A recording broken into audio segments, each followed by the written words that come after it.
اللہ تبارک و تعالیٰ کبھی آزمائش کے لیے اس کے رزق میں تنگی کرتا ہے تو وہ شکوہ کرتا ہے کہ میرے پروردگار نے میری اہانت کی، میری توہین کی، میری بے عزتی کی، یعنی چاہیے تو یہ تھا کہ مجھے بہت کچھ ملتا، لیکن معاذ اللہ اللہ تعالیٰ نے میری بے عزتی کر کے مجھے بہت کم دیا، شکوہ کرتا ہے۔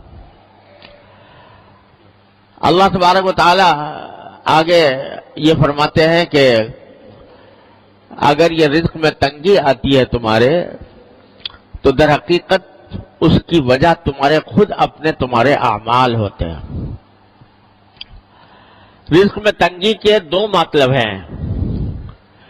ایک مطلب تو یہ ہے کہ آمدنی کم ہو اور اتنی کم ہو کہ اس میں گزارا نہ ہو سکتا ہو، یا کم ہوتا، بہت ہی تنگی کے ساتھ گزارا ہوتا ہو، یہ بھی رزق کی تنگی کی ایک شکل ہے۔ اور دوسری رزق کی تنگی کی شکل یہ ہے کہ آمدنی دیکھنے میں تو بہت ہے لیکن برکت نہیں ہے، اور اس کا نتیجہ یہ ہے کہ ساری آمدنی ہونے کے باوجود آدمی ہر وقت کسی نہ کسی الجھن میں گرفتار ہے۔ اور آج کل یہ صورت بہت کثرت سے پیش آتی ہے۔ اچھے خاصے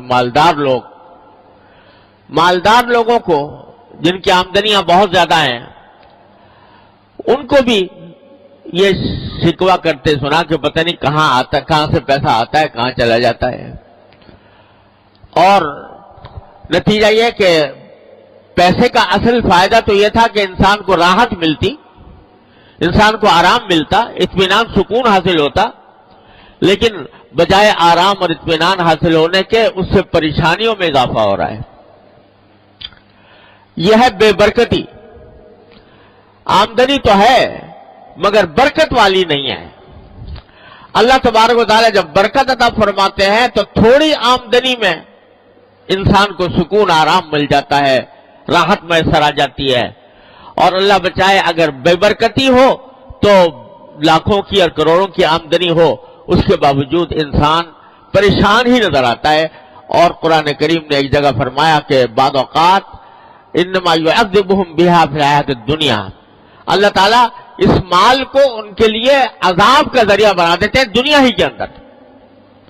یعنی مال تو بہت ہے لیکن مال کی حصول میں، اس کی تلاش میں، اس کے جو سرگرداں ہیں، تو اس میں دن کا چین میسر ہے، نہ رات کا آرام میسر ہے، نہ بیوی بچوں کے ساتھ وقت گزار سکتے ہیں، نہ اپنے گھر والوں کے ساتھ اطمینان کے ساتھ بیٹھ سکتے ہیں، راحت میسر نہیں۔ پیسہ ہے مگر راحت نہیں۔ یہ بھی رزق کی تنگی کی ایک بدترین شکل ہے۔ تو اللہ تبارک و تعالیٰ دونوں قسم کی تنگیوں کا، اس میں الفاظ جو ہیں دونوں قسم کے تنگیوں کے کو شامل ہیں کہ چاہے آمدنی کم ہو یا آمدنی میں برکت نہ ہو، دونوں کی وجہ در حقیقت یہ ہے کہ تم لوگوں کے حقوق ضائع کرتے ہو۔ لوگوں کے حقوق کیا ضائع کرتے ہو؟ پہلا ذکر کیا یتیم کا، لا تحاضون علی طعام بلکہ لا تکرمون الیتیم، یتیموں کی عزت نہیں کرتے۔ یہ نہیں کہا کہ یتیموں کو کھانا نہیں کھلاتے، بلکہ عزت نہیں کرتے۔